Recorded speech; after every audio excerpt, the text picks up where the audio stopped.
housing stability requiring a notice to tenants and former homeowners of rights and resources. Mayor Walsh sponsored this proposal and it was referred to the committee on October 7th. In accordance with Governor Baker's March 12th executive order modifying certain requirements of the open meeting law, we are having this hearing on Zoom. The City Council is able to therefore conduct its business while at the same time adhering to public safety concerns and accommodations. The public may watch this meeting via live stream at www.boston.gov/city-council-tv. Will also be rebroadcasted at a later date on Comcast 8, RCN 82, Verizon 1964. For public testimony, written comments may be sent to the committee email at ccc.go@boston.gov and will be made part of the record and available for the public. We have been joined, The proposal before us would require landlords or foreclosing owner to file with the city's Office of Housing Stability a copy of the notice to quit or notice of lease non-renewal or expiration when the landlord or foreclosing owner serves the notice to quit or notice of lease non-renewal or expiration to the tenant or former homeowner. All notices to quit and notices of lease non-renewal for expiration shall also include information about basic housing rights and resources. The city's Office of Fair Housing and Equity would have investigatory jurisdiction over the provisions of this ordinance, and the Inspectional Services Department would have enforcement oversight. With us today from the administration is Sheila Dillon, Chief of Housing, Dominic Williams, Office of Housing Stability, DND, Katie Ford, Office of Housing Stability, DND, Chris English, Chief of Staff, ISD, Will Onuaha, Director of Office of Fair Housing and Equity, Andrew Espinoza, Director of Investigations, Office of Fair Housing and Equity.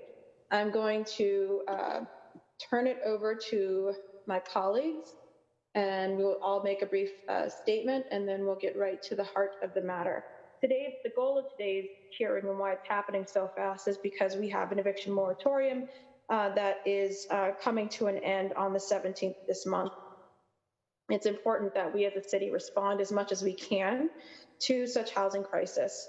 And the question before us today is whether the Housing Notification Act, as currently proposed by the Mayor's office, does much, if anything, to help with that current crisis that the City of Boston is going to be dealing with. I will, in my remarks after my colleagues speak, explain some suggestions. We've heard from folks around the community, and we will do our best to create, I think, the most effective response that we can at the city level, understanding the limited powers of municipal government in this moment. So at that point, with that, I'm going to, again, check and see if any other colleagues have joined us. And I will turn it over to Councillor Brayden for opening remarks. Thank you, Madam Chair. I'm interested to hear what folks have to say this afternoon about this proposal. I think it's really important that we track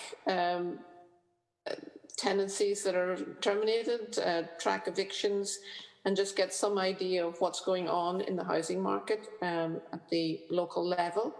And hopefully this ordinance or this will help us know what's going on and help us strategize about adequate responses to that crisis. So I have a lot to learn, so I look forward to hearing the discussion this afternoon. Thank you. Councillor Bok. Thank you, Madam Chair. And forgive me, I'm in transit right now, which means walking, but I just want to say I'm really glad we're having this thing. I agree with your remote amount that the city can do that. Thinking as you were reading about the governor's order for why we're doing this remotely, that as we all know, the public health emergency we're under has not abated. And so to have the eviction moratorium be lifted when all the other measures are still in place, I think really makes no sense at all. And we've spent a lot of city resources, state resources, and federal ones getting people housed. And so this goes in the opposite direction. That said, I think we should be doing all that we can, and these notice provisions may help us slow things down, may help us hold the line while we try to get more done at the state level. And I'm interested, as you are, in how we make them as strong as possible. So thank you, and thank you to everyone who's here today. Councillor Baker.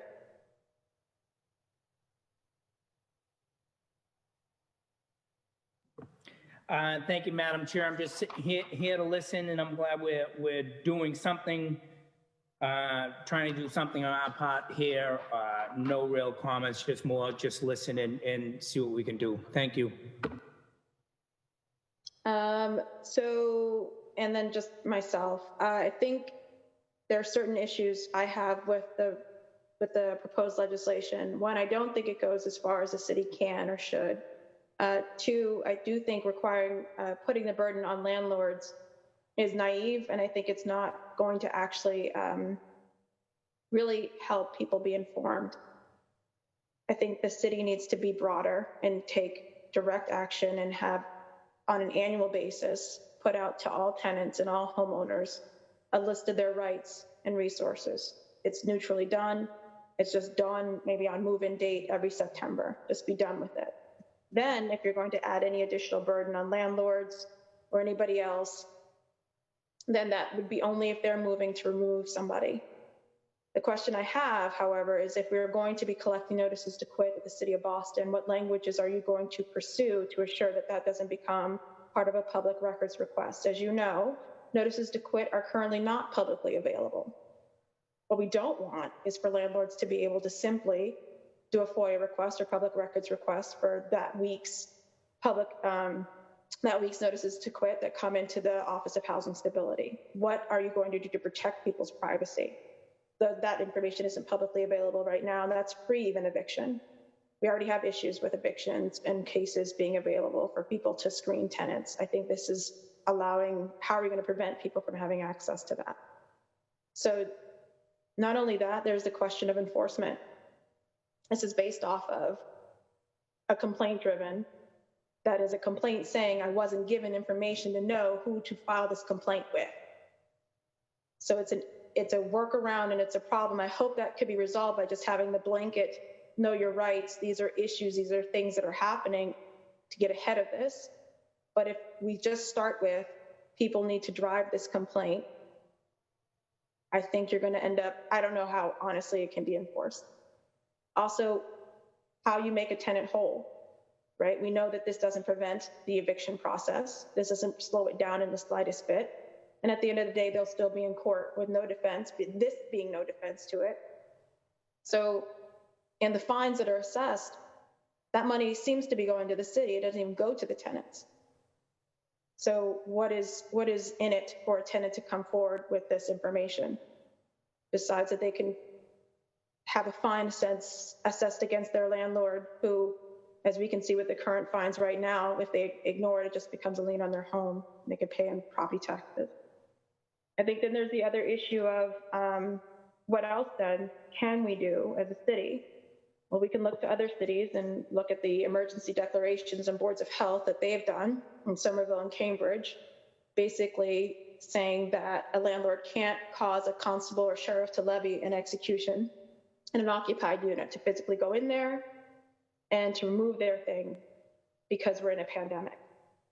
Now, the CDC has stronger language, actually, that says you can't even file with some sort of written notice from the tenant. That being said, if we were to track this with the pandemic, we can go further and longer than the CDC right now and provide at least that ultimate step in protection. And then finally, in terms of funding and money, what's it to us to put our money where our mouths are as the City of Boston and say, listen, if you are not going to evict, if you're going to cancel rent, we're willing to give you relief in your property taxes, which is, I think, one of the biggest requests that we have from people. Right now, we are offering rent relief to landlords. There is no requirement that they don't evict. There is a requirement that they notify the city if they change the contract. So I think there's some holes that we need to fill in. There's some steps that we could take. And there's certainly the beginning, I think it's the beginning of a good conversation, but it certainly shouldn't be where we end. So with that, we've been joined by other colleagues, Councillor Anissa Sabi-George, Councillor Julia Mejia, and Councillor Ricardo Arroyo. Did I miss any other councillors? We're just doing opening statements, so Councillor Sabi-George, if you'd like to go. Thank you very much, Madam Chair, and thank you for hosting this hearing today. I think, like colleagues, very anxious about what the next couple of days holds for our residents across the city of Boston, certainly across the Commonwealth, but in particular the city of Boston.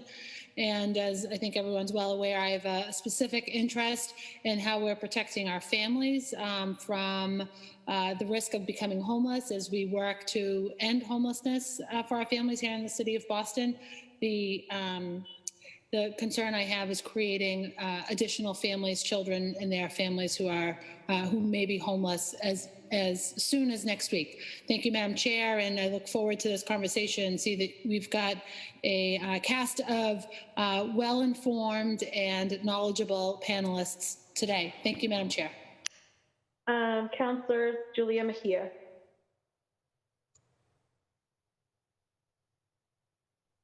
Sorry, Councilor Edwards, I'm here. I echo the sentiment in terms of just a lot of the anxiety that we've been hearing out in these streets in terms of what's going to happen. And so looking forward to participating in the conversation. And like you always say, it's coming out of this with some really concrete things that we can either marinate on and percolate or push forward. So looking forward to just being a part of the conversation and asking questions when it's time to do so. Thank you. Thank you. Councilor Arroyo. Not much for me here. We know that we have an impending crisis. It's like, I've called it the iceberg since April or March looming. And so I'm just interested in getting to solutions. And that's where I'm at. Okay. So I think that's it for the councilors. I'll go ahead and turn it over to Sheila, if you want to just walk us through. Yeah, so I thought I would just open it up, and then I would, I'm here with, several well-informed colleagues that can discuss this issue further. But for the record, my name is Sheila Dillon, and I'm Chief of Housing for the City of Boston and the Director of the Department of Neighborhood Development. And I want to certainly thank you all for being here, as we all, share a great worry about the upcoming weeks and months. We're here to talk about and discuss with you the Housing Stability Notification Act. We feel pretty sure this is just one piece of a larger, more comprehensive strategy. As you mentioned, Councilor, the governor's eviction moratorium is coming to an end in several days. And the city's been working really hard on this issue for many months, trying different things to get more money in tenants' hands, working with big landlords, having them promise that they will work with their tenants. And now, before you is the Housing Stability Notification Act. Probably as important as what the city's doing, we have been working very, very closely with all of the advocates and our state partners on the state response. The governor is ending the moratorium, so it is good to see. Although we're starting to evaluate. We are evaluating the resources the state is putting forward on this issue statewide. As you know, that they have put up $171 million in this fiscal year for this effort. Is it enough? We have to see, right? There's no good data on there. There's data on what we think could happen, worst case scenario, but we're going to have to monitor whether or not that $171 million is sufficient. And if it's not, we're going to have to work with all of our partners to make sure that additional resources are found. But they're putting up additional money for RAFT, as we are for our rent arrearage, and staff will talk about that. They're funding additional mediation and legal services, which I think is probably one of the most exciting pieces of their plan, and funding the expansion of home base in case families do need to move. It provides up to 12 months of rental assistance.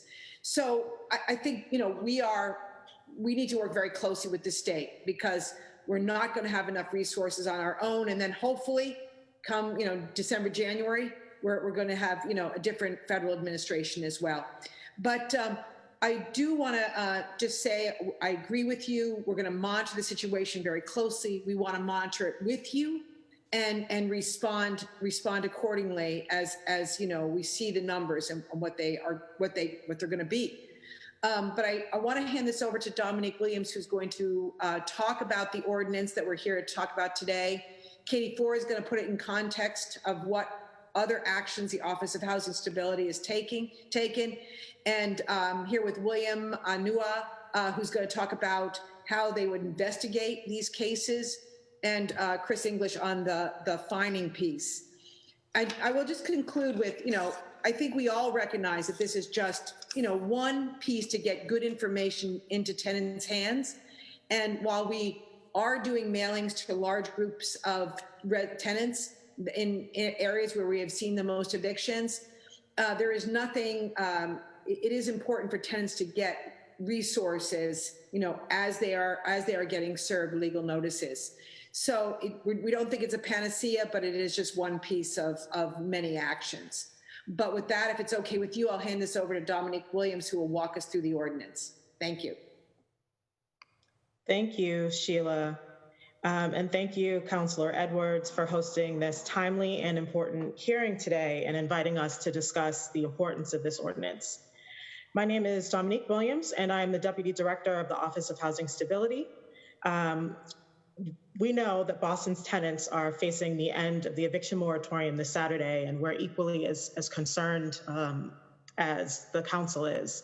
We want to ensure that tenants have the knowledge and the resources at their disposal to preserve their housing and to make sure that their families are able to stay safe and stable during this unprecedented time.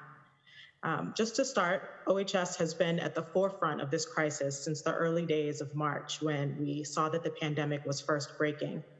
On March 11th, OHS was among the first offices in the state to call for the closing of the housing courts when it became apparent that this rapidly spreading virus was leading vulnerable tenants to be exposed through in-person contact and housing court hearings, or at the end of an eviction through court without a home to shelter in place. In April, OHS led Boston to become among the first in the country to set up a rental relief fund, and that has gone on to assist hundreds of families with back rent. In May, we needed to find a little bit of hope in a dark time, personally in our office, after having received thousands of calls and emails from constituents who were just desperate for assistance in terms of understanding their rights. So what we decided to do was to get active, and as a team, we began to meet weekly to plan out how our office was going to respond to the end of the eviction moratorium. At the time, that was set to occur in August, and thankfully, Governor Baker did extend that to October 17th. But either way, we wanted to be prepared to help the thousands of constituents we knew that were going to be coming to us for help. So those early meetings helped to lay the foundation for us to combine our knowledge of housing crisis coordination, our knowledge of resource development and program implementation to help us to create a response to the end of the moratorium. Ultimately, we came up with something that was well thought out and well coordinated with our internal team, our external vendors, and our multiple partners in the legal and financial assistance communities. So we're proud today to present the Housing Stability Notification Ordinance, a fruit of those early internal conversations, as we know will greatly benefit Boston's residents. The purpose of the ordinance is to promote housing stability of Boston residents by ensuring that they have information about their rights and about housing resources that may be available to them.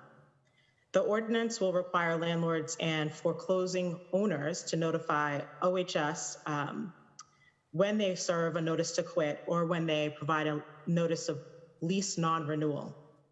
It also requires landlords and foreclosing owners to provide information about housing rights and resources to residents whenever they serve one of those notices. The ordinance requires tenants to self-report the violation to the Office of Fair Housing and Equity, who will then investigate the violation. And finally, after an investigatory period and a determination, OFH will hand the case over to ISD to either issue a warning or a $300 fine. We have today with us my colleague and friend, Will Anoha, Executive Director of the Office of Fair Housing and Equity, to answer some questions about the investigation arm of the ordinance. And we also have Chris English, the Chief of Staff at ISD, Inspectional Services, to answer any questions about the enforcement of the ordinance. So now I'm going to hand it over to Katie Ford, our operations manager and OHS, to discuss the additional aspects of our post-moratorium plan. So I appreciate that. And I think that that would be better served in another hearing. I really want to keep this conversation to the language of the ordinance and what we can do and what we'll be voting on. So I'm going to, unless Katie, your comments are specific to the ordinance and how you're responding to it, I'm going to go on to, I think it's Will and to Chris, specifically again on how the ordinance is going to play out. Yeah, sure. Okay. You can skip me, that's fine. Okay, so Will?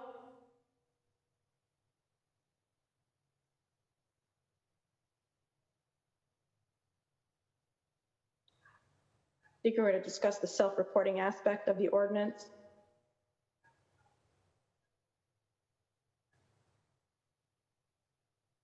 Will, No, you're still on mute.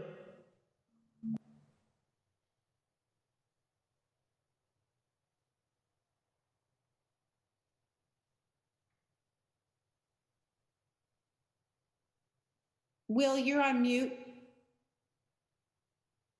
Oh.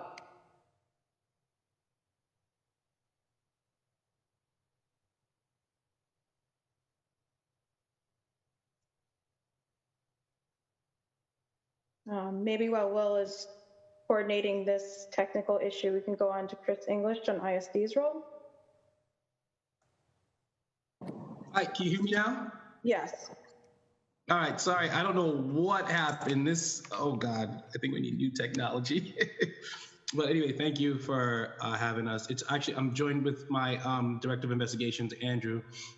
So we'll just talk very briefly about the investigations piece. So the Office of Fair Housing and Equity already, well, first of all, let me start off by saying good afternoon, Madam Chair, and thank you for having us.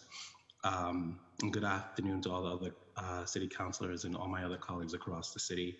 So the Office of Fair Housing and Equity, as you know, already has a built-in investigatory division within our office that already investigates housing discrimination cases.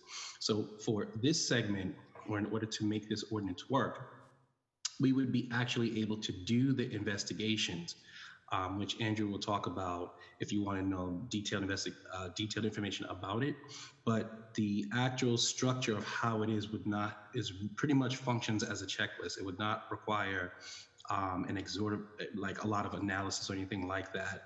It would be more of the processes that we currently already use through our investigators to make sure or look at whether a landlord had done the three things that my colleague Dominique had just mentioned, from the notice to quit, the 30-day notice to quit, the information sent to Office of Housing Stability and so forth. And if any of those things were not met, essentially what would happen is we would then forward a memo to ISD telling them that this person had not, or this landlord had not met the requirements based on our investigation, and then it'll be up to ISD to either fine or issue a warning. So that's basically it in a nutshell, and just in the interest of time, I'll stop there unless anyone has any questions for me. Go ahead, Chris. Counselor, thank you. Just once the Inspectional Services Department receives information from the Office of Fair Housing and Equity related to violation of the terms of the ordinance, our team over here would draft up the violation and deliver. We have constables on staff that can serve legal notice. We would serve it to the property owner or the violator. The current language of the ordinance outlines that, these are non-criminal dispositions. So there's a built-in appeal and hearing process. We have hearing officers on our team in case, an offender wants to appeal the fine or violation So as far as the operations of just issuing the violations, we would do that consistent with how we do the rest of the ordinances and regulations that we enforce.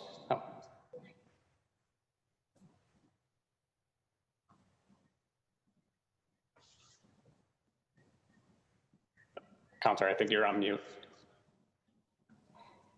Thank you. So we can just go ahead and go through with questions from counselors specifically about the ordinance, questions, suggestions, and we'll start with Counselor Braden. Thank you, Madam Chair. So the three requirements are the 30-day notice to quit. What are the other two that the landlord has to comply with?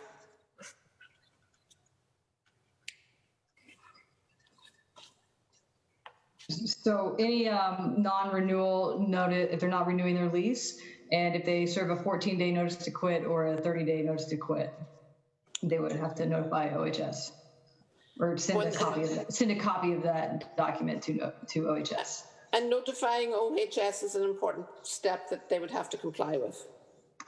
Yeah, that's part of it. The main thing, though, is that they get that document and that OHS would draft that would have the list of tenant resources and rights that would be in the notices that go directly to the tenant so they can have access to those resources.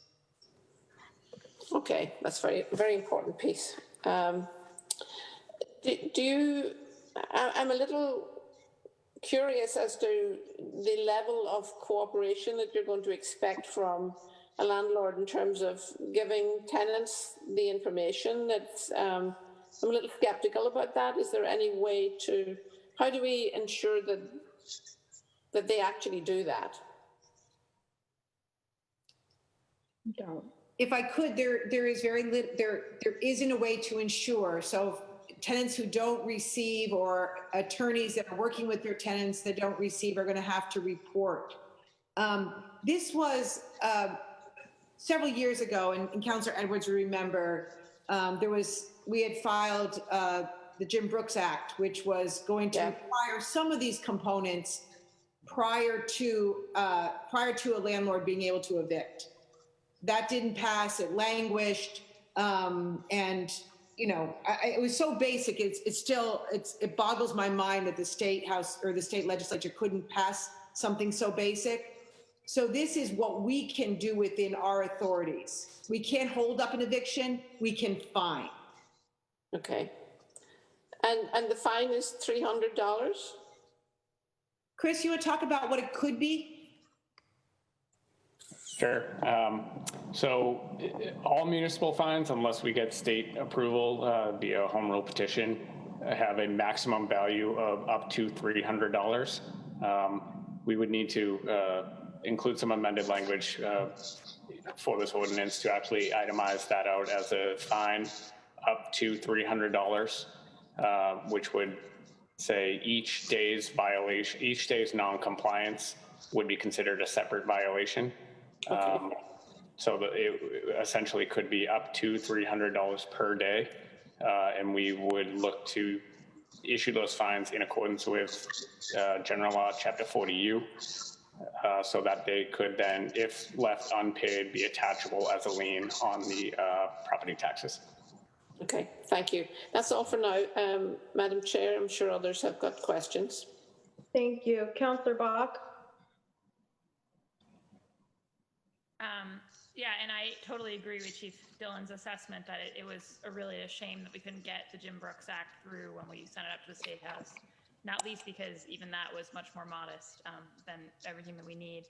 I guess thank you. I had some questions on fines that Chris answered.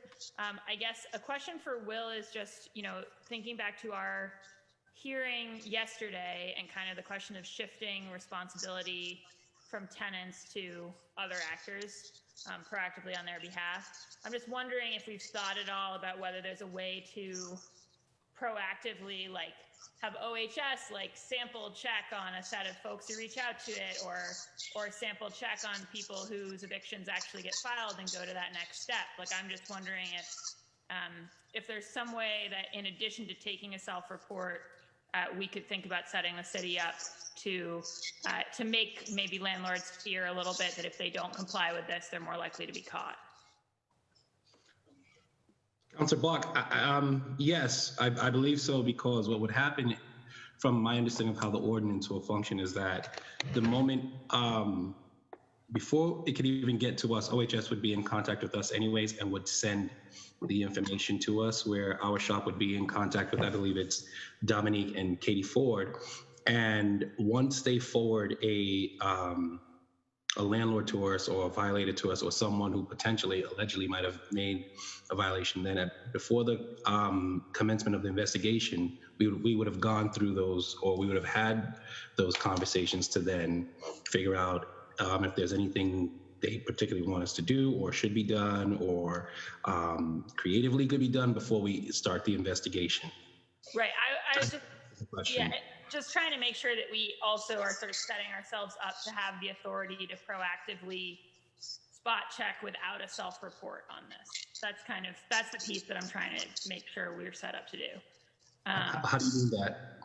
Like if OHS didn't receive a complaint from anybody, but they just said, you know, I think we have a lot of folks in this area, like people seem to be leaving. We don't really know what's going on. Nobody's come and put their hand up, but it would be good if you went over. I'm just trying to think about ways that we could make sure that we're going to have that authority, so we could help take the burden off the tenants.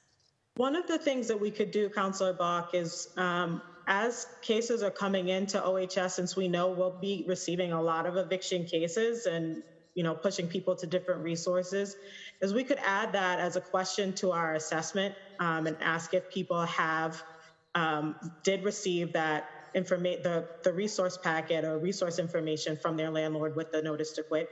We can do that on the front end. I think that'd be great, because I think we know that the people who don't get this mostly aren't going to know that they didn't get this, right? So I just think that if we could put that so that we're catching it, that'd be great. My other ask is, and this relates to what Councilor Edwards said about September 1st, I wonder if the city would be open to adding a requirement that people's, housing rights be attached just to leases as a matter of course in the city. I thought, September 1st, of course, is the day when 3/4 of the leases in our city go into effect. But it just seems to me, obviously, we're focused on the back end of this problem right now because we're staring down the face of this moratorium. But as long as we're doing legislation, I don't really see a reason why we wouldn't want every tenant in the city to be proactively informed of their rights in that way. It's a good idea. Well, let me make that a formal suggestion just on this front. I will. Yeah, go ahead. I thought that there was an opportunity to kind of jump in and highlight the fact that we do have that included as part of the eviction prevention plans that we're now requiring from all developers when they're seeking city funding. So that's kind of underway from the properties that we have an ability to have control over. But it might be a little bit more challenging to actually enforce that for like private market apartments. I don't know. I see Sheila. Yeah, I mean, I have to look at the legalities of it, but we're saying on any landlord who is renting an apartment and entering into a lease would have to have the tenant's rights attached to that lease. Exactly. Yeah. It seems like it's an exactly parallel situation. Someone's serving a legal notice of some kind, and we're kind of saying, hey, when you do that, you need to let people know about these rights. And then my last question, Madam Chair, is just in the interim, thinking about what we can do with this crisis right now from your offices, because I agree with the chair that we should be looking into everything we can do on the public health side. And I think that it really does boggle my mind that we would use any public resources at any level right now to be getting people out of their homes. But on the immediate OHS side, I wonder how much it cost us to do these citywide mailings around the census. And it just seems to me like maybe we should be sending out proactively a citywide mailing. This is not something we need legislation for, to just kind of cast a very wide sweeping net, tell all of our renters about their rights, and maybe also word it in such a way that we put landlords on notice that the city is particularly concerned about this issue.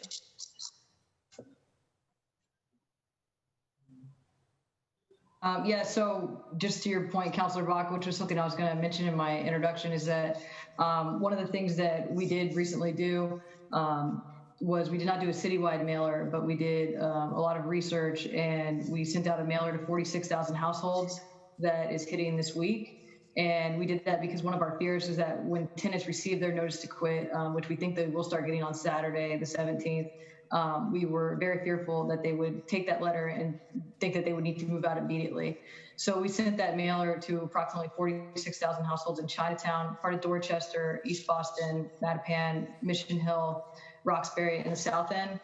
And what we did that was in multiple languages, it sends, it has a QR code and it links to a FAQ sheet online that lists resources for folks and also lists their rights. And we've actually been receiving calls this week from the people who've received that mailer, and it's been really helpful to them.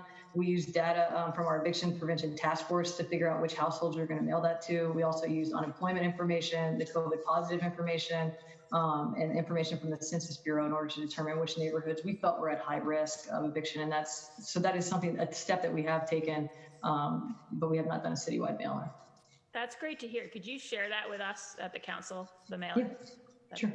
Thank you, Madam Chair. Thank you. Councilor Baker.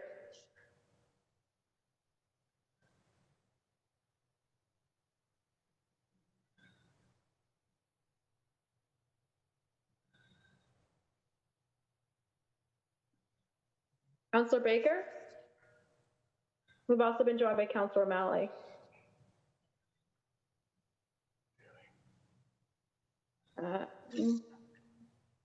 Councilor Baker might be having some technical issues, so I will go to Councilor Sabi George. Thank you, Madam Chair. And thank you to the administration for sharing your work to date. Katie, could you just review the list of who we decided to send those 46,000 notices to? And then if you could just talk a little bit more about the COVID positive one, that perked my interest a little bit. Sure. So the neighborhoods that the mailer is hitting, it's 46,000 households. It's East Boston, Chinatown, parts of Dorchester. I can get you a specific zip code list later. Mattapan, Mission Hill, Roxbury, and the South End. And we did a lot of analysis from the Eviction Prevention Task Force, so previously filed evictions, as well as where COVID positive cases were in the city of Boston, layered with the unemployment data of people who worked in the service industry. And in all those neighborhoods, there was just, we layered that all on top, and that is where we decided to send this mailer out to these households that we feel are at high risk of eviction. If we were to expand that, did we pick the 46,000 number because that's where the overlays led us, or was it budget-based? It was budget-based, and that's also where the map led us. Yeah, where the map led us. Is there? We took out BHA housing, other things, because they already had, you know, things in place where they weren't going to evict people for non-payment of rent through the end of the year. So we were able to remove some other areas that we knew were not as high risk. Great, thank you. And I don't know who could answer this, but what are we expecting to see on Monday? That's what's so Sunday is the 17th. What are we expecting to see on Monday? What are we most worried about? Well, I can answer for OHS. From our perspective, we're planning to see a high call volume. We've already started to see our call volume go back up to what was at a high this summer with receiving about 400 or 500 calls a week. Yesterday, we received about 80. So it's starting to go back up now that people are kind of calling it. More press is being called to the end of the moratorium on Saturday. We know that people, if they are behind on their rent, then they will start to receive those notices this week, but they will not immediately be able to go into court. Landlords still have to provide the notice to quit first. So we're not anticipating increased court action until November. And how is your, and I'm sorry, Katie, you had more to say there, but. Yeah, sure. I was just going to say, the main thing that we're going to see on Monday is we're going to see a lot of people calling because that's when we anticipate reopening our rental relief, our city's rental relief fund. So a lot of people are going to be calling for that assistance. It's not a lottery, so they will be calling for that assistance. The other thing that we're also going to see, and also make sure that everyone on the council and everyone else knows, we do anticipate that this CDC moratorium will be in place, but there's another layer to it where the tenant needs to fill out a form, which is also available on our website and has been translated into multiple languages. I'm not sure if the other forms in the languages have been posted online yet, but that is the number one thing you need to make sure your constituents do is fill out that form and give it to their landlord, it won't keep them out of court necessarily, but it could keep them in their home through the end of the year. It's very important. We're aggressively making sure that people know about that form. So people will be calling because they are looking for rental assistance and because they may have received a letter from their landlord. So that's what we're going to see. That's what we anticipate seeing on Monday. And we also anticipate there might be some bad actors of landlords that might be locking their tenants out and other things because they've been waiting for this day for a very long time. So we anticipate a lot of landlord-tenant issue calls on Monday. So, and Madam Chair, this is my last question, or sort of, fear or worry about what happens next week. Do you have in place the resources, both the manpower to respond to the added volume of calls? Is our technology ready to handle any of the online pressures? And then also thinking about the forced evictions and the changing of locks and that, anticipating that potentially happening next week. How, if we worked with Boston Police in particular around preparing for that to respond to those calls and those needs? And what can we do to be helpful? What's missing and what can we do to be helpful? So we have increased capacity for our call center. We know that we will still likely miss calls, but we are going to try and get back to everyone as soon as we can. We've redesigned our webpage so it is extremely user-friendly, boston.gov/housing stability. When you go on there now, it's real easy. You can click on being evicted or I need help paying rent or having issues. It's very user-friendly. We're trying to train the trainers, if you will.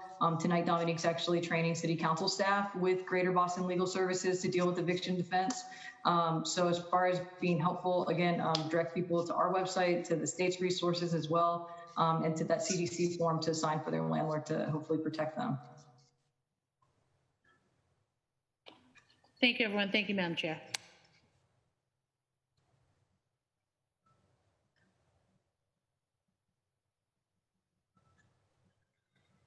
Madam Chair, I'm all set. Councillor Julia Mejia.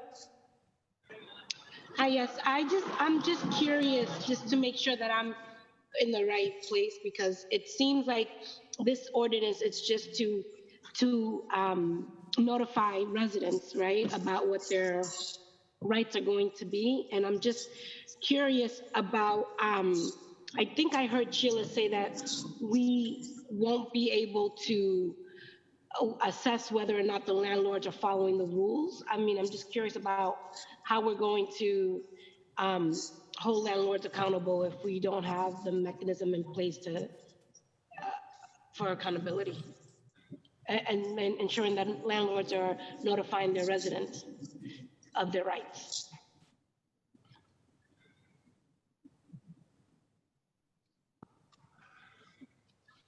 I don't know. Do you need a translator? No. Do you want me to translate? No, I think it's a really good question. You're absolutely right that the city can't stop an eviction. So there's not going to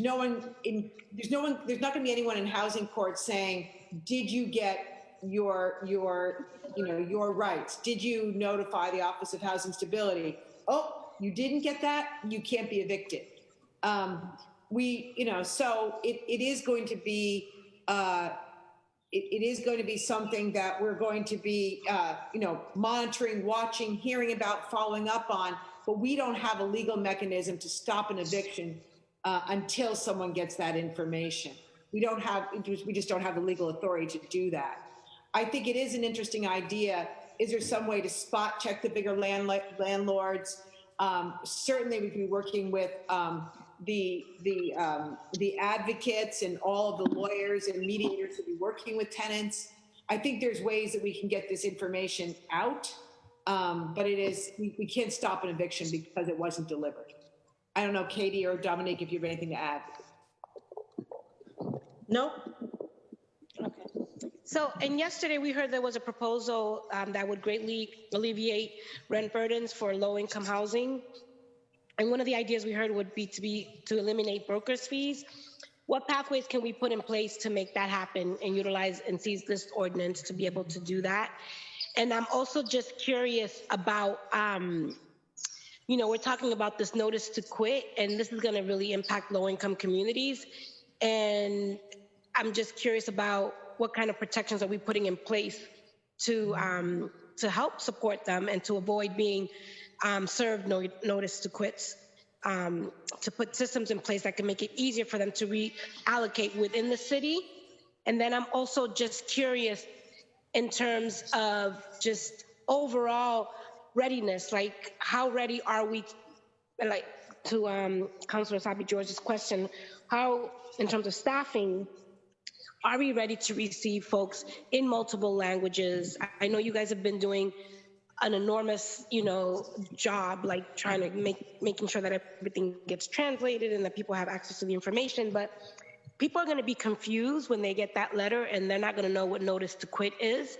And it's already sounds confusing enough. So I'm just curious in terms of the technical assistance that's going to be provided to families who are calling, and what is that going to look like?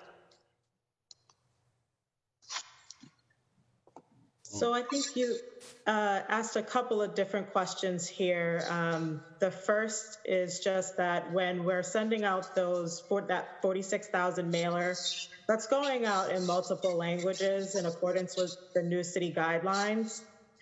So that's already taking place. And then when folks are calling into our office, we have a language line translation service that is able to translate in real time for constituents who are calling and speaking English as a second language.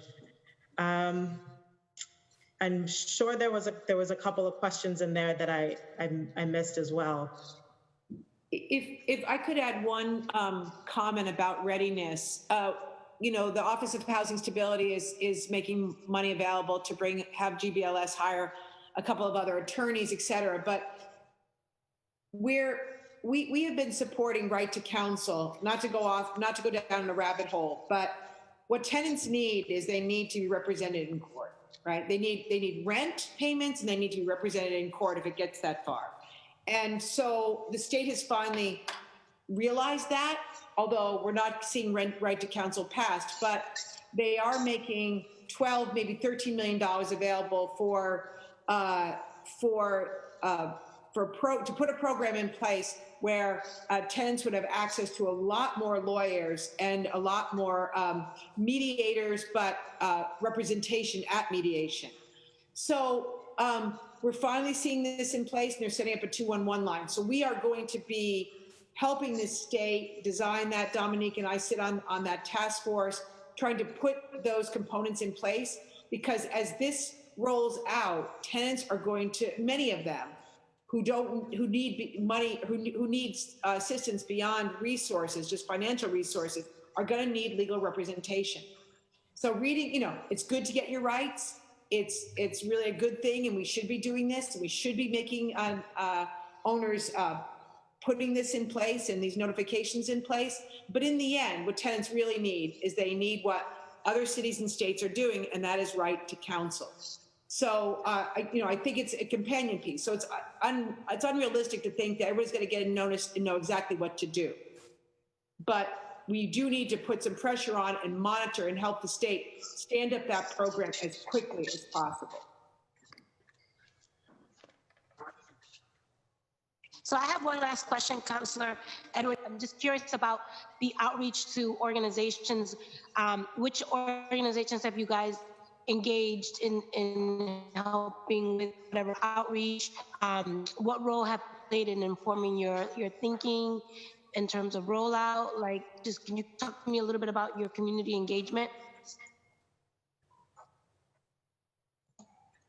Sure. So we actually have, this is part of our overall post-eviction moratorium plan.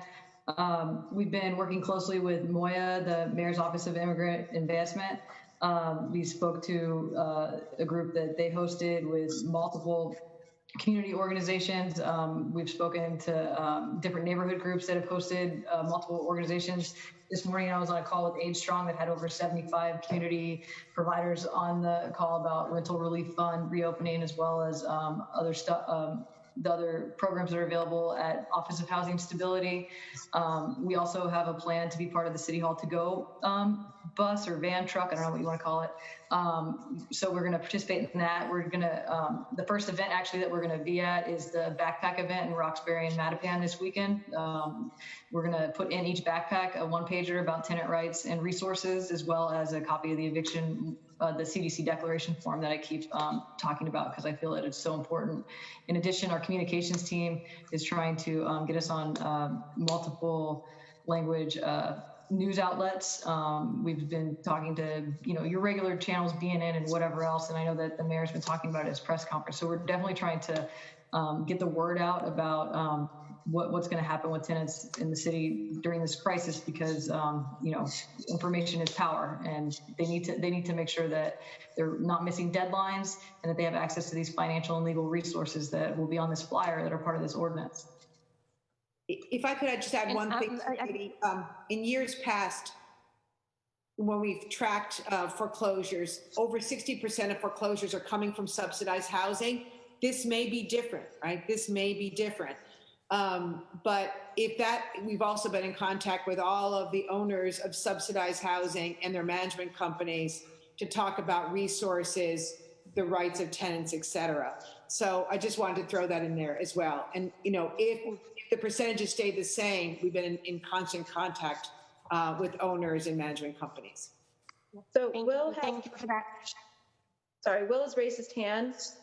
I'm assuming to answer this specific question about how you work with community organizations, and then we're going to go on to the other counselors who still have questions. No, I was. If it's not on this particular question, I'm going to go on to the other counselors. All right, thank you. Counselor Arroyo.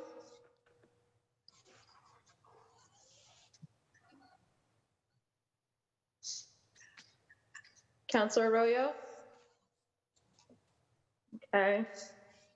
We've also been joined by Counselor Matt O'Malley.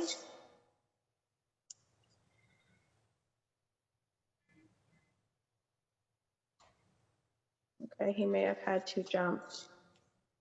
So I have the following questions and suggestions, and I want to be clear, I'm strictly sticking to the language of the ordinance because that's what was introduced.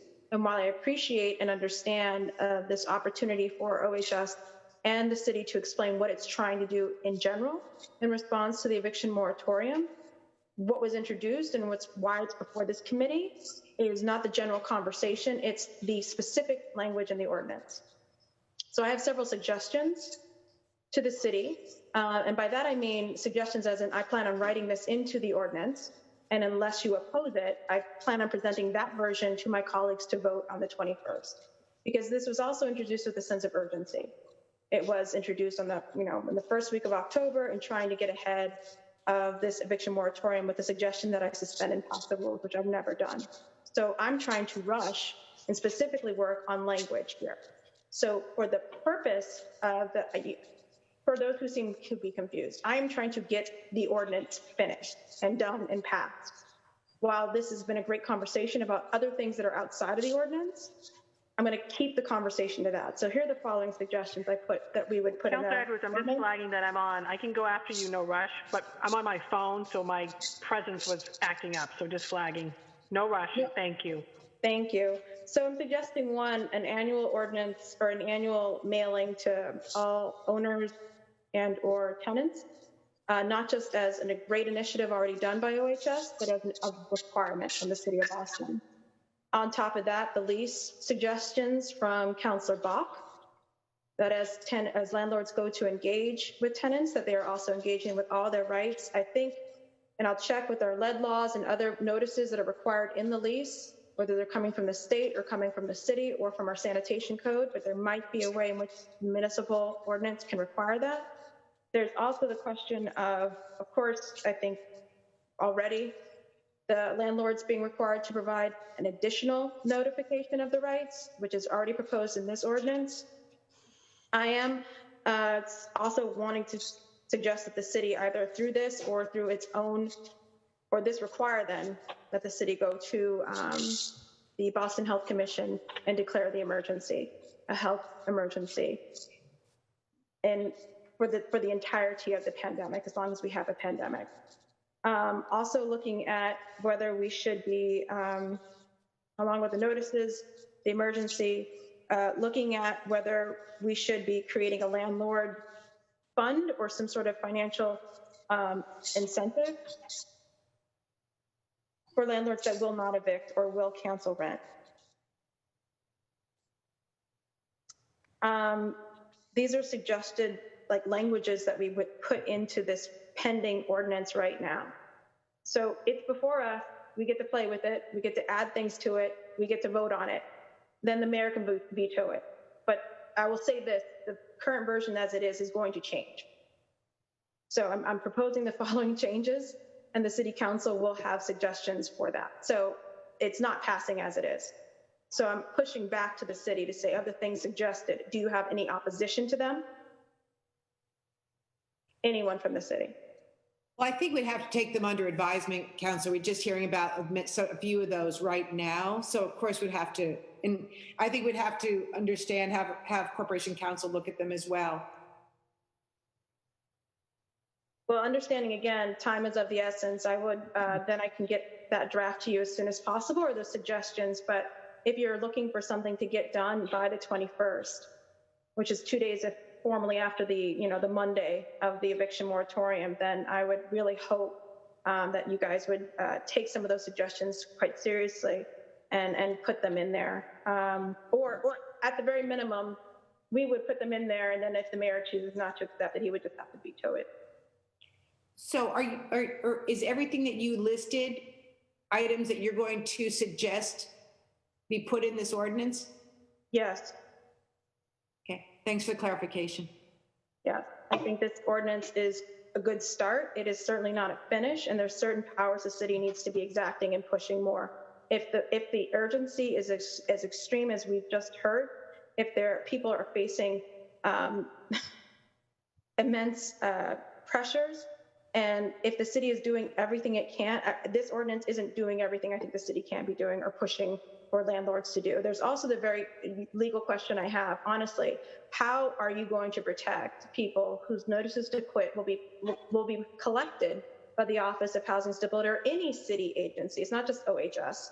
You're going to have information. So as Dominique described it, it's give notice that they're going to file a notice to quit, or is it actually filing the copy of the notices to quit with the Office of Housing Stability? So it's the copy of the notices to quit, and we do. So with that information, note this: in the current process, no one gets a copy of that besides the tenant. And then when you choose to go to court, that's private information. So now that is going to a public agency. Tell me how you would protect people from that information getting out there. If I'm a landlord and I already get to go through the court records right now to see who's pending an eviction, now I get to go now to Office of Housing Stability, submit a public records request every Friday and get a list of all the people who are potentially being evicted for my screening purposes. How do you protect people?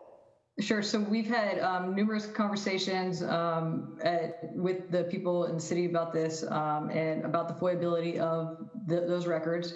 We feel that the tenant's information will be protected under privacy concerns, but we do feel that the information contained we feel that if our office received this information, that it's valuable information, but we acknowledge that it's an administrative burden to keep the records and have a system to keep those records. Certainly. Yeah. And I think that ultimately the point would be that the legal issue of this being a public record or not. So I think at the end of the day, that is definitely a concern that we also are not looking to make it accessible for landlords, to make it a little bit easier to, either deny housing for people who have an eviction record or have received a notice to quit in the past. So that is certainly a provision that we could, go ahead and either remove or tighten the language up on. But I do think that we have to try to move with expediency and try to make sure that this is passing as quickly as possible, so that way people can have the protections that are not, potential challenges to tenancy in the future. So I think we could work with you guys to maybe remove that provision or to change that provision around to protect that information for tenants, but I don't think that's something that should hold up the ordinance passing. No, I don't either. I want you to get the language then that protects or excludes us from public records, or what it takes to balance that interest, right? There's also a lot of advocacy groups that want access to that information as well. So there's interest in access to that information. There's also injury in access to that information. Right. And so how do you, through this language, balance both? Right. Yeah, no, Counselor, it's not right now. As it's written, it's not right now. Yeah, so Counselor, as I had a conversation this morning with the law department about this exact issue, we did discuss it. We feel that the language in there would still protect people from FOIAbility, but that we would have to come up with, a very serious record storage and redactability or redaction policy for what information comes into OHS and just general information that is sent out in response to public records requests. You can talk about the type of landlords that have filed notices to quit and things like that. We had a long discussion about this, and we do feel that the tenant's private information would be protected, as would the landlord's information. But we do feel like that this is valuable information for us to have for many reasons that you just stated. Yeah, no, so maybe you can inform us of then the law department's summary, if you can shoot an email over there saying that this is protected information. That would I do have, yes, I have that. All right. Happy to send it to you. And then in terms of the self-reporting, is there a portal right now for a tenant to, wasn't informed of my rights, or would you create that for the Office of Fair Housing? If it's self-reporting and the tenants have got to do this, are you going to create something online in more than one language that I can click on saying, if I'm looking at tenants' rights and I see I didn't get a notice, I could file this complaint? Is that something that you're going to create? So we could do that for the Office of House, for OHS. We can go ahead and add just kind of what Councilor Bok was asking for earlier, a question at our intake that would ask if a tenant has received this information. We would store it in our Salesforce system. I'm not sure if Fair Housing has a similar system for reporting. I mean, I know you guys do get complaints all the time and have some sort of mechanism to reach out to constituents when they're complaining about a fair housing issue. I'm not sure if you could expand on that. Sure. Can you just ask the question again, Madam Chair, just so I can fully understand it? So I understood the process was that tenants would be informed of their rights, but also if they were not given this, then they would be filing a complaint with your office, right? Yes, ma'am. Okay, and so OHS is kind of leading, informing people of their rights and knowing who's getting evicted. You are where people go once they know you had the right, or it's a legal obligation and they violated that, they go to your office. Yes, ma'am. Go to your office. How am I going to your office? I'm suggesting, is there going to be a portal or some sort of online app like filing for your office? I get what you're saying. I totally understand now. So they would go to our office the same way they normally come in now. They can either file it online with us. We do have an online intake system, or they can call it in because of COVID. So they can definitely call, or they can do when City Hall's open on the Tuesday, Thursday, Fridays. They could actually come in and do an in-person complaint here in our office, and we will take it there, and then we will begin to commence the investigation process. Okay. And then kick it over to ISD for up to $300 a day. Yes, ma'am. With our recommendation will just say that basically the landlord did or did not comply with the rules that OHS has put forward or the ordinance. And when do you start counting the days? The day that they filed the notice to quit with, or the day that they gave it to the tenant and then didn't give this other piece of paper, to when do you stop counting? So that's exactly it. From the day they gave it to the tenant. So from that date is what would determine. In fact, a tenant really wouldn't be able to come to it. Well, actually, I'm wrong. So you're right. It's from the date that they gave it to the tenant. Assuming that they gave the tenant it on, I don't know, October 1st, and the tenant came into us on October 13th, we will count it beginning from that day, meaning October 1st, if that makes sense. Yep. And not the actual date of the complaint. No, I wanted to know. So now you count from, let's say, today, let's just make it easy for purposes. It's the 1st, it's the 14th that they come in to you and say, I should have gotten this piece of paper. That stops the clock and you only go look back those 14 days, or you continue to wait until the landlord actually provides that piece of paper to them, and only then do you stop and then look back? I'm sorry, say that again? I'm trying to figure out how this clock works. I come in on the 15th of the month. I should have gotten something. I got the notice to quit on the 1st. I didn't get my notice of rights. Okay? So, and I come to your office and file the complaint on the 15th. When I understand for every single one of those days after I got my notice to quit, it's $300 a day, right?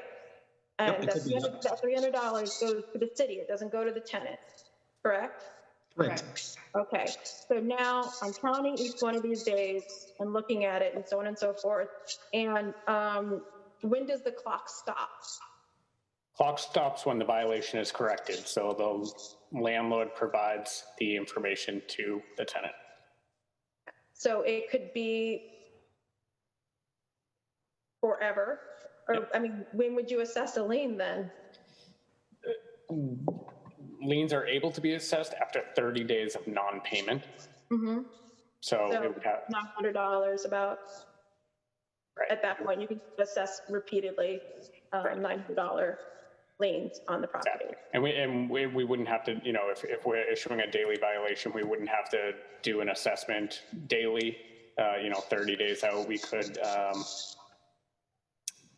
accumulate those and do a quarterly lien, for example, or a monthly lien. So it doesn't necessarily have to be, this fine was issued on, November 1st. It wasn't paid on November 30th. So is there any way to have some of that money go to the tenant?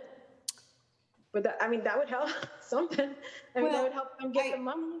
I was thinking about that. I think $9,000. Sorry, I calculated it 30 times 30. It's like $9,000 for 30 days of this. So, is there any way for the city to give that fine? That would help. I think without creating a special revenue fund, municipal fines have to go into the general fund.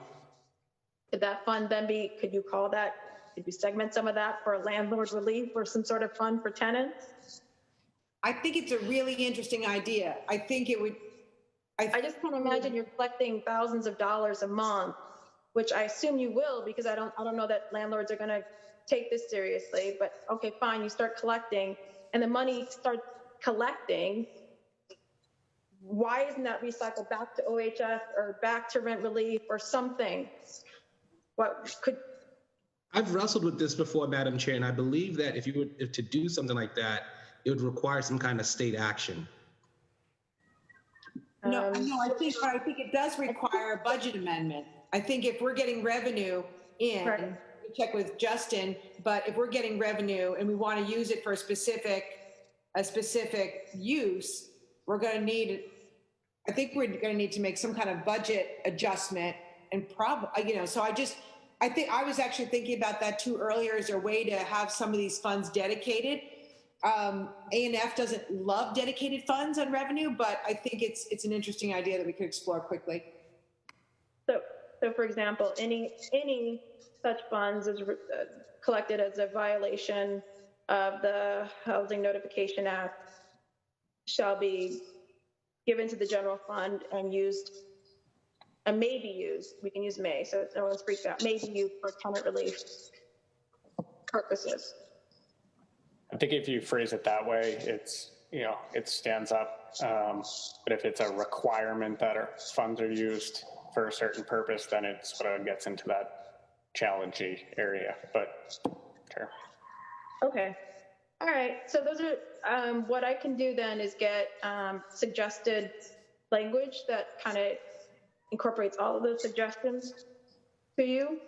And again, if you want to voice any opposition or concerns or just outright, and then we can vote on something on the 21st, and then it's in the mayor's court. Councillor Campbell? Thank you, Councillor Edwards. And I agree with, I will say, some of your sentiment, which is particularly on the people's information sort of existing in our universe and people having access to it through a public records request. I do think you could put stronger language there. That's a concern that's come up, so I appreciate you bringing that up. And of course, always looking for other ways to do more with respect to what's coming. I want to say thank you to folks from the administration. I know how hard you guys are working. This is definitely unprecedented time, so I appreciate the hard work each and every one of you brings. I think some of my questions were answered previously, but just going back, and I think Chief Dillon, you summed this up well, in addition to ensuring that residents have access to the information about their rights, lawyers and having lawyers is critically important. Of course, having resources in the immediate is critically important. I absolutely would support what Councillor Edwards was just talking about, which is if there's a way to which to redirect these fees and fines to a fund or to directly benefit the folks. I mean, we've seen that with, say, parking meter funds, redirecting it to things involving traffic, right? Things involving the transportation department. We've done that before. So I think it's a great idea to be able to redirect those funds to help people in the immediate with terms of the resources with respect to this crisis. But one question or two questions I had, the first is, maybe I'll have another one in a second, but the first is around the notice piece and the mailings. I know, Katie, you talked about the 46,000 mailings and being very intentional about going into certain communities, but we also know in the midst of the pandemic, not many folks are paying attention to mail or opening up their mail. So do we track or, do we have a sense of how successful that outreach is? And then two, have we looked at other ways in which to reach this population of folks? So, through social media, ads on social media. Clearly, people still look at TV. I know we talked about BNN, but the main television stations, right? People are tuning into the news, being able to see something with respect to your rights. How do we partner with organizations, media outlets, or whatever with respect to this critical information, given the unprecedented times we're in? And I like to think that everyone wants people to remain housed because it's more expensive to have to deal with this issue once they're homeless. So I'm just curious, what are the outreach mechanisms exist? How do we pull in partners to be able to assist us in doing this on a pro bono basis? And if there's been any discussions around that in terms of pulling in partners around some of these other ideas around outreach. And then are we able to assess if the mailing strategy is effective or not?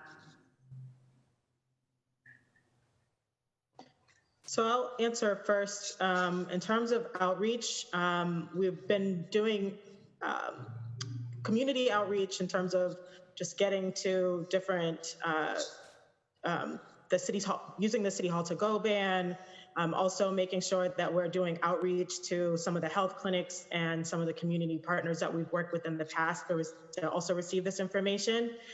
We're planning to do a series of I guess you could call them kind of community conversations in partnership with the Housing Innovation Lab that is going to be talking about the Rent Relief Fund, and that's opening back up. So talking with them, I know Katie also mentioned working with Mejia to do some community outreach in different languages as well. So we're working in that regard to make sure that the information is getting out there to folks. In terms of feedback that we're getting so far, we just received earlier this afternoon our first phone call from a constituent who did receive the mailer and was, curious to know a little bit more information about how they might receive resources. And we know that some of the folks, even in our office, have also seen some of the flyers getting out there. So I think that the word is, for very new mailing, is starting to move around the city. This is information that we definitely want to make sure is extremely accessible. DND does have an Instagram page. We're getting information out that way as well. So we're moving on this, and we definitely don't want to kind of hold those resources too close to the chest. We want to make sure that people are getting the information they need. No, that's very helpful. And it was, offering up as just suggestions of other ways to reach folks, social media ads and various things seem to be the way to go in terms of advertising. At least when you look at folks, in the private sector, right, who are doing always sort of tracking ways in which people are receiving information. And so just bringing these ideas up as suggestions that have come into our office as ways in which to reach even more tenants who may not sort of traditionally sort of read or view their mail. Another question I have. Counselor, if I could just also add, one of the other things that we're really interested in doing that we have done, I know it's not social media outreach, but anyone who emails the Office of Housing Stability, we have like 4 different email addresses. There's an automatic auto reply that links to these different resources. Anyone who reaches out to our office, because we know thousands of people are going to be reaching out, will be linked into this information as well. So we're trying to, any connection that we have with people, we are definitely trying to make sure, desperately really trying to get them this information. And I will also check with our comms team on how we can track the mailer. And then thank you for that. And thank you all. My last question is, when we think about partners, so whether it's the legal community, folks, law firms, folks always ask me how you can be helpful. And I'm always saying, well, people need lawyers, right? For different things, whether it's discrimination cases, housing cases, et cetera. Curious, Chief Dillon, from your perspective, I know you're always in contact with so many different agencies, what some of that partnership looks like in terms of the lawyer piece. We talked about the gaps in being able to mail more people, and part of that being budgetary, right? So what other partners might be stepping up to allow for greater outreach on the notification piece? What other stakeholders are showing up? I said lawyers, but it could be others in terms of partnerships to assist us in reaching as many people as possible and providing them immediate solutions, whether it's financially based or lawyers, while the state, of course, does what they're going to do. But obviously people still need short-term relief. So I'm curious what partners are showing up and how might we assist in pushing more folks to show up, particularly with respect to this issue? Sure. Just a couple of things. We have gotten at various points in time lots of city employees from different departments to answer phones, and they did it really well in multiple languages. So there has been this real response from the city. And so if you're folks in City Hall, that want to get plugged in, let us know. The lawyer piece is really important. And as I mentioned, the state's, it's long overdue, but they are setting up a whole legal infrastructure, and hopefully they're doing it within weeks. Part of that is calling on volunteer attorneys, pro bono and retired, to help get plugged in. So, I know that you're an attorney. I'll get more information on that. They're working really hard on it. And if we could get that word out too, because they're going to be able to bring on new attorneys paid, but they are looking to augment the ranks with volunteers and pro bono. So, I wish they had put this in place weeks ago. Months ago, we were begging them, but right. They never. Now we're going to push it along. But let me get information on how they are planning to utilize volunteers, legal volunteers, or people with legal backgrounds to help mediate or provide legal services. But I'll get that and I'll reach out to all of you. Yeah, that would be helpful to know who's participating and how we can support, and also seeing who the partners currently are. and who isn't on a part of that list, because, you know, obviously there are numerous industries that are still doing very well right now that could step up in a whole host of ways to support this particular crisis that is upon us, and of course more to come next week. So that's it for now, but thank you all for the hard work you're doing. Really appreciate it. And obviously these hearings run long, so I appreciate you guys taking the time. Thank you, Madam Chair. Thank you. Councillor Flynn? Thank you. Thank you, Councillor Edwards.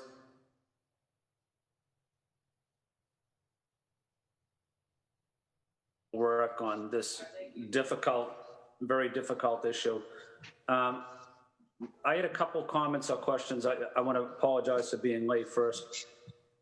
I wanted to follow up on Councillor Campbell's comments about trying to get as many lawyers as we can to be helpful. So I'm just wondering, is there any way to begin that process now of seeking volunteers in various businesses or industry or city, or even coordinate lawyers among city agencies to coordinate what the plan of action might be? So as I mentioned, there is a legal infrastructure being put in place, and not a moment too soon, and which I really appreciate, because it's hard for us to just get volunteers, and then, you know, as hundreds of cases come in, there really does need to be an organized infrastructure.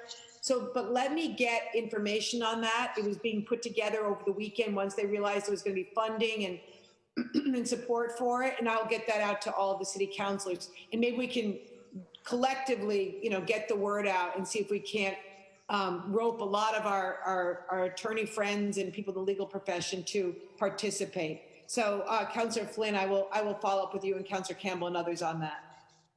Yeah, and I know thank you, Sheila. And I know the landlords, the good landlords, will be helpful and they'll do the right thing. Unsure about the bad landlords. I was on Facebook. I was looking at CPA's Facebook today and reading stories about a lot of immigrants who are in the dilemma that we're facing now in the city, especially immigrants, a lot of workers that may work kind of non-traditional hours or pay-wise. So they might not have the necessary documentation for tax purposes.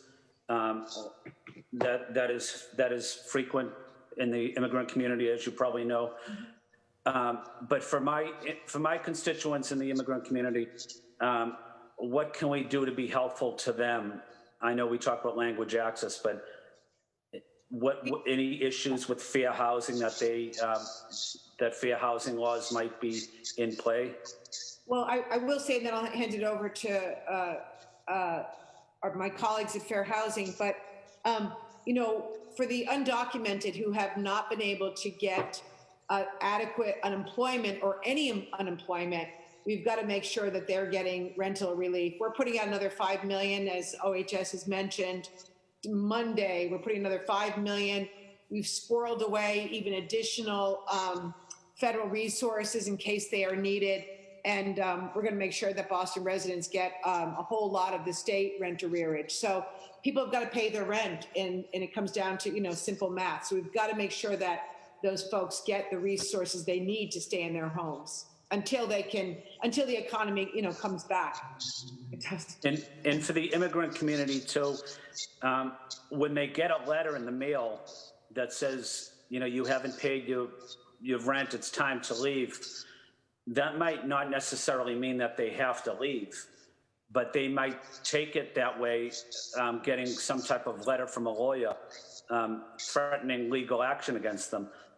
So my question is, how can we help an immigrant that might not be familiar with our laws and our system, that even though you get a letter saying you have to leave, that's about the last thing you want to do is leave your apartment, in my opinion. Well, I mean, Katie, or yeah, I mean, well, one of the things we could do is pass an ordinance that allows a notification to go in with the notice to quit that lets them know that the notice to quit doesn't mean that they need to leave their house, that only a judge can evict them, which is why we're trying to be proactive here.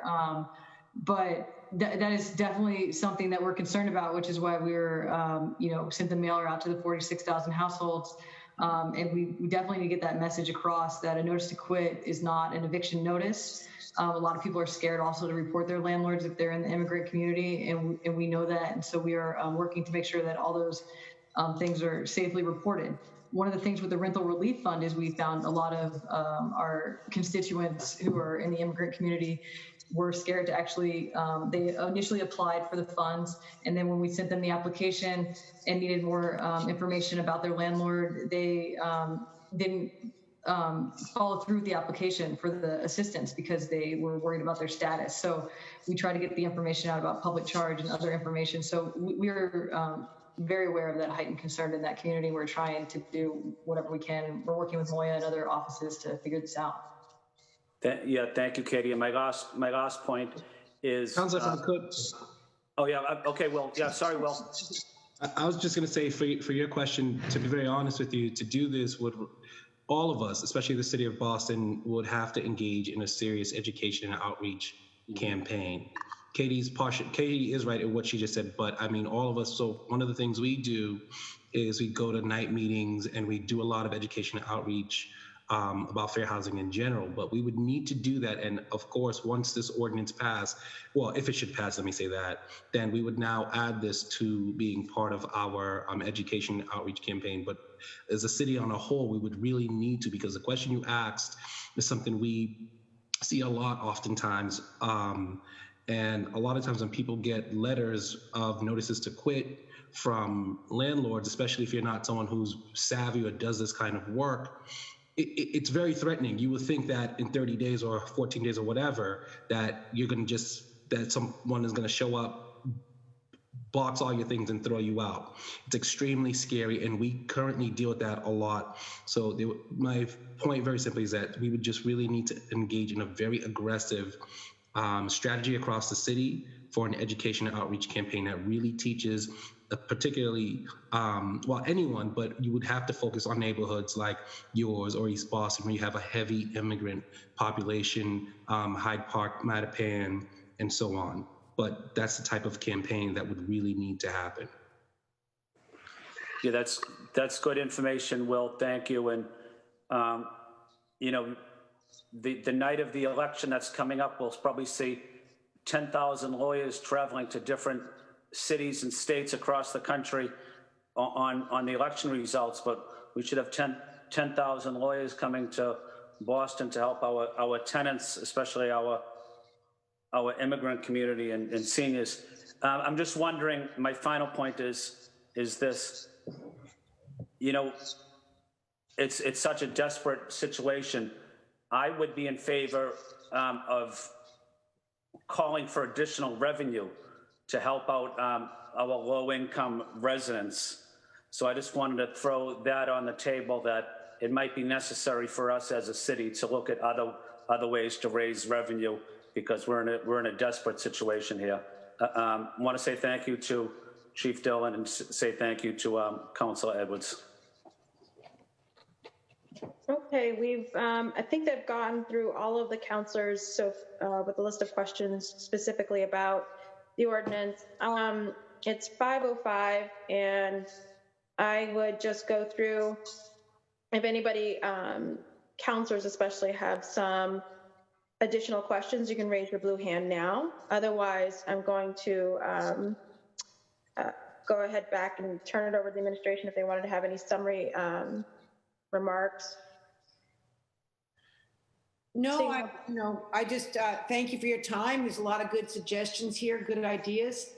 We stand at the ready, certainly, to receive those and process something we can all agree on as quickly as possible. It's one thing. It's just, one thing out of many, but certainly we'll follow up on, the volunteer lawyers.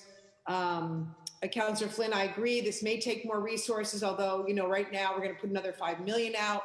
We're going to work with the state. We're going to make sure they're putting as much money as they can for this. So lots of hard work to come, but I do appreciate the conversation today. Councillor Braden. I'm really, I looked at the CDC, Katie, I looked at the CDC document, the form. Is it available in other languages or just in English? Yeah, so we just received those translations back today. They should be posted online, hopefully by tomorrow. So in terms of, in terms of emergency first aid, if things start to unwind over the weekend on Monday, I know you folks are standing ready to help, but in terms of getting word out to our communities and our community partners, is it just basically just the basic drill? You know, it's a notice to quit. Don't leave your house, and contact your offices. Then that's the way to go. Yeah, have them contact the Office of Housing Stability, certainly. And the state setting up a 211 line too, where they're going to, so yes, have them contact the Office of Housing Stability if they have any questions about their, legal rights and what they need to do. And Councillor Braid, there is a training tonight that Dominique's conducting with the Greater Boston Legal Services for council staff. It's going to be recorded, so that's going to be a very useful training for other things that you can tell your constituents as well. Okay, thank you. Thank you very much. And thank you all so much. This is really an incredible situation we find ourselves in. And thank you for all your hard work and your commitment to fair play and housing justice. Thank you. Councillor, the only thing that I would add is that the Office of Fair Housing and Equity is excited to do this, but I do want to be very realistic that we will need additional resources to do this, just based on the sheer numbers that you see or that's already mentioned in the proposed ordinance. If you took just, which is north of 43,000 potential evictions, just 5% of that is 2,127.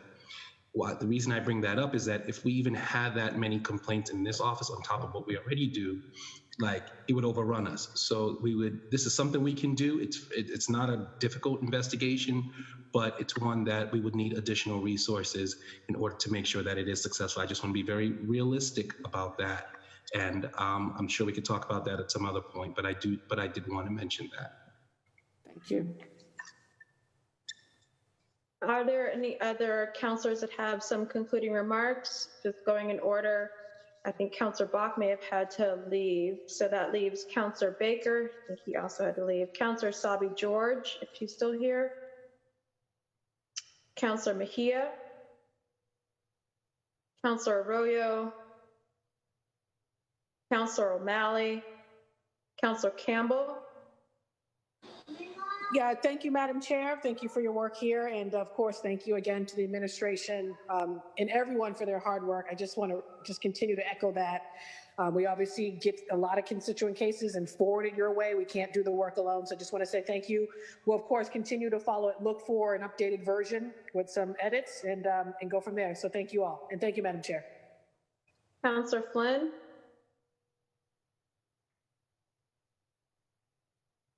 Okay. All right, so we'll get you an updated version and hope that we can discuss and have something that we all can agree on the 21st. Take care.